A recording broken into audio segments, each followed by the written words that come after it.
Hola, como ya os adelanté en el vídeo de la semana pasada, en el pleno ordinario del mes de junio se aprobó de forma provisional la nueva ordenanza fiscal reguladora del impuesto de bienes inmuebles. Podéis ver la propuesta que eleve al pleno, que recoge el texto íntegro de la ordenanza, en el portal de transparencia del Ayuntamiento de Galapagar. En el área jurídico y patrimonial, ordenanzas, reglamentos y planes, nos vamos a ordenanzas fiscales en tramitación y en impuestos en tramitación encontraréis el IBI, que es el impuesto sobre bienes inmuebles. Lógicamente también está recogida nuestra antigua ordenanza, la que intentamos derogar con esta nueva ordenanza, porque es la ordenanza que aún está en vigor durante este año 2022. En este caso, por si las queréis comparar, se encuentra en el apartado Ordenanzas Fiscales. Aquí, como veis, tenéis el texto refundido de la ordenanza del impuesto sobre bienes inmuebles, refundido porque es una ordenanza que ha recogido ciertas modificaciones desde que se aprobó el 27 de octubre del 2003 de forma provisional, el 26 de diciembre del 2003 de forma definitiva por falta de alegaciones y entrando en vigor finalmente el 1 de enero del 2004. Como veis, es una ordenanza sumamente antigua. Con este nuevo texto se intenta no tan solo actualizar la ordenanza y adaptarla a lo que es la realidad del Galapagar del 2022, sino que también he buscado que, dentro de ser un texto legal tributario, que tiene que recoger ciertas fórmulas legales, cierto lenguaje técnico, he intentado que fuera un texto lo más claro posible, lo más sencillo posible de entender para el contribuyente y evitar todas esas redacciones que dan lugar a múltiples interpretaciones. Bueno, como os digo, tenéis ambas ordenanzas en el portal de transparencia del Ayuntamiento de Galapagar. Si tenéis un ratito y las queréis comparar, yo os animo a ellos, porque me parece que es un texto que es muchísimo más asequible a lo que somos el ciudadano medio. Y ahora os quería detallar, ir ya un poco más a lo que es el contenido de la ordenanza. Los ayuntamientos no podemos legislar con total libertad. Estamos muy marcados por lo que es la ley reguladora de las haciendas locales, el texto refundido de la ley reguladora de las haciendas locales, donde nos indican qué impuestos debemos de cobrar y cuáles son potestativos, es decir, podemos o no cobrarlos. El IBI es un impuesto que es obligatorio que todos los ayuntamientos cobren, y dentro, además de esa limitación de la libertad, pues también nos dicen entre qué tipos impositivos nos podemos situar, y también nos marcan cuál es la máxima bonificación o por qué podemos bonificaros. Dentro de todo esto, además, tenemos algún tipo de exención que es obligatoria. Por ejemplo, deciros, las embajadas no pagan IBI. Hay otras exenciones que son rogadas, que se deben solicitar, que suelen ser sobre todo centros de enseñanza o espacios de interés histórico y cultural. Esto, como digo, en cuanto a exenciones, es decir, hay inmuebles que no pagan impuesto de bienes inmuebles. Las exenciones no han sufrido ningún tipo de modificación porque vienen totalmente tasadas por la ley. Lo que sí ha sufrido modificación es el apartado de las bonificaciones, porque había una serie de bonificaciones que podíamos aplicar que no habían sido recogidas en nuestra ordenanza. En este sentido, hemos incluido algunas bonificaciones nuevas y también hemos variado el porcentaje de algunas bonificaciones.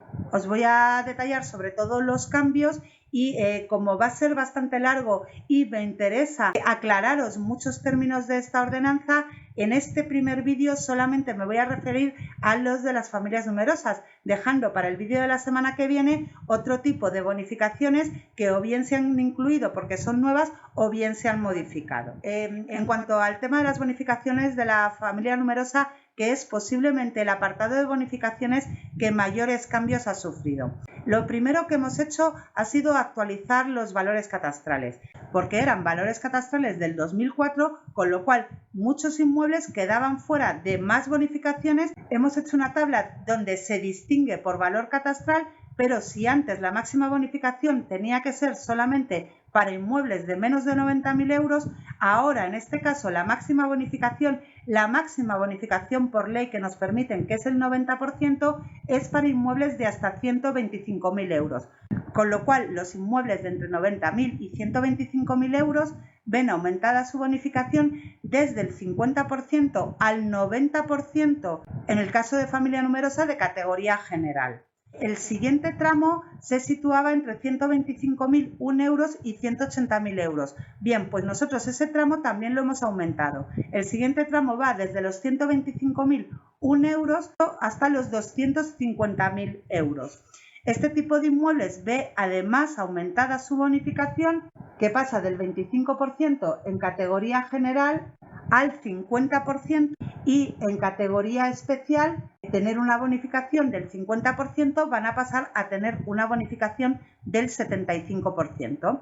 Y luego los inmuebles de más de 250.000 euros también ven aumentada su bonificación del 10% al 25% si se trata de familia numerosa de categoría general y del 25% al 50%, es decir, todas las familias numerosas ven aumentada su bonificación porque hay mayores bonificaciones y además los tramos del valor catastral son mucho más acordes a lo que es el mercado inmobiliario de Galapagar del año 2022. Se ha buscado que todas las familias numerosas tengan que pagar menos impuestos. Primero, dejadme comentaros que la reducción en el recibo del IBI de la familia numerosa es la más larga en el tiempo, ya que no se pierde siempre y cuando uno continúe conservando la condición de familia numerosa. No está limitado a cuántos periodos impositivos, a cuántos años se aplica la reducción del IBI. Siempre y cuando uno sea familia numerosa, se va a beneficiar de esta bonificación de familia numerosa. Una vez dicho esto, tiene una contrapartida, y es que en esta ocasión hemos vinculado la consecución de esa reducción, de esa bajada del recibo del IBI, a la renta de la familia. Esto lo hemos hecho vinculando el derecho a obtener esa bonificación con el IPREM y el número de hijos. Os quiero comentar, no es nada extraño que se vincule la obtención de ciertas subvenciones o de ciertas ayudas a la renta familiar.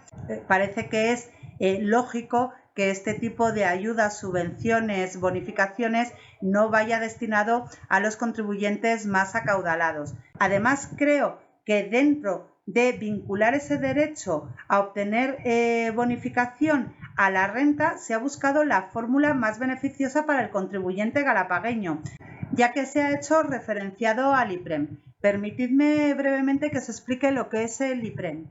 El IPREM son las siglas de Indicador Público de Renta de Efectos Múltiples.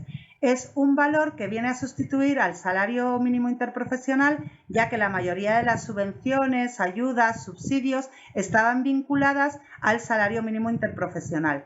Desde el 2004 se utiliza el IPREM porque el salario mínimo interprofesional empezó a crecer demasiado rápido. Es un valor que se publica con la ley de presupuestos. Si no hay presupuestos, se utiliza el valor de los últimos presupuestos aprobados, y este año, como sí tenemos presupuestos, en el 2022 el IPREM son 579 euros mensuales. Me gusta la fórmula, lo que os digo, primero porque se vincula no solamente a un indicador, es el mejor indicador que existe para valorar lo que es una renta media, sino porque también se vincula al número de miembros de la unidad familiar. Lógicamente no es lo mismo una familia numerosa formada por 5 miembros, los 2 progenitores y 3 hijos, a una familia numerosa con 5 hijos y los 2 progenitores. Dentro de esto os quiero decir que es lo más habitual del mundo, el introducir limitaciones a la obtención de bonificaciones, sobre todo de bonificaciones por familia numerosa,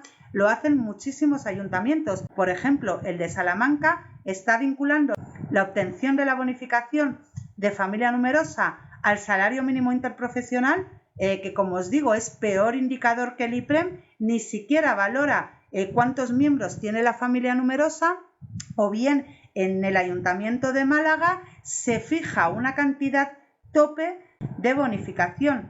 Las familias numerosas de categoría general solamente se benefician en 90 euros, como máximo 90 euros, y las de categoría especial como máximo 150 euros.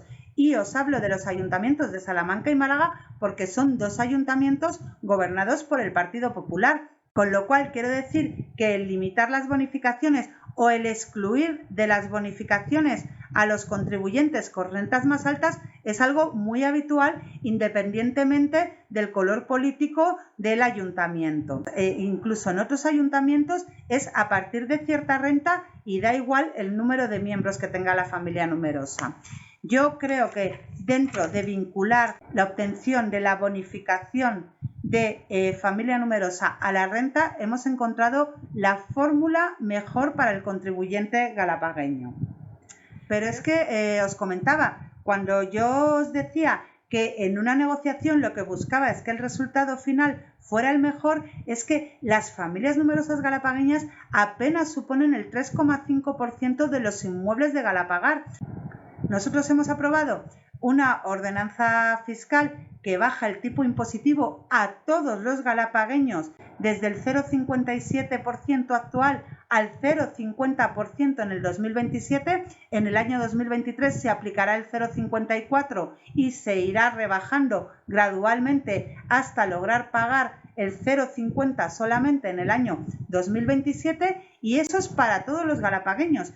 Con lo cual, las familias numerosas, que como os digo, solamente suponen el 3,5% de los 15.000 inmuebles de Galapagar, y dentro de ese 3,5%, muchas familias numerosas van a seguir disfrutando de su bonificación en el impuesto de bienes inmuebles, pero es que además va a ser mayor su bonificación en el impuesto de bienes inmuebles. Yo creo que hay que tener la mente amplia y no legislar, no buscar solamente el beneficio de una parte muy pequeña de los contribuyentes galapagueños. Yo lo que siempre he intentado ha sido buscar el beneficio del 98 o el 99% de los contribuyentes galapagueños. Dicho esto, el introducir el IPREM tiene un peaje. Anualmente habrá que solicitar la bonificación de familia numerosa y presentar tu declaración de la renta. Es un peaje que además quiero explicaros que lo van a sufrir tanto los trabajadores municipales, porque van a ver incrementada su carga de trabajo, como los contribuyentes, que año a año tendrán que renovar su bonificación. Bueno, como os digo, siempre hay algunas contrapartidas, pero se intenta hacer todo de la mejor forma posible, y este es uno de los peajes que tenemos que pagar. Ya os he comentado una de las principales novedades que introduce esta ordenanza. La semana que viene os hablaré de la nueva bonificación que hemos introducido por fin en Galapagar en el recibo del IBI para todos aquellos que habéis apostado por las energías renovables. Lo que quiero de verdad repetir es que es una buena ordenanza, es una ordenanza actual, es una ordenanza más sencilla, es una ordenanza más justa y es una ordenanza además que baja impuestos, porque es posible bajar impuestos en Galapagar gracias a una buena gestión, que además quiero dejar claro que nos permiten bajar impuestos aun estando sometidos a un plan de ajuste, porque la evolución, la tendencia de estos últimos años de las cuentas de Galapagar es muy positiva. Estamos cumpliendo con todos los criterios de la Ley de Estabilidad Presupuestaria y Sostenibilidad Financiera. Estamos teniendo remanente de tesorería positivo, que esta bajada de impuestos no va a suponer una merma en los servicios públicos. Quiero seguiros comentando acerca de esta ordenanza, de todas las novedades que hemos introducido y también de la sorpresa de la falta de apoyos en el pasado pleno de la corporación. He de deciros que el Partido Popular, Vox Galapagar y los concejales no adscritos, doña Cristina Gómez y don Miguel Abolafia, votaron en contra de esta ordenanza. Para mí fue una completa sorpresa, porque son partidos que se les presupone que son favorables a una rebaja de impuestos. Esta no es la ordenanza fiscal reguladora de Pilar García, ni siquiera es la ordenanza fiscal reguladora de Ciudadanos, ni siquiera es la ordenanza fiscal reguladora del equipo de gobierno formado por PSOE y Ciudadanos. Esta es la ordenanza fiscal reguladora de todos los galapagueños.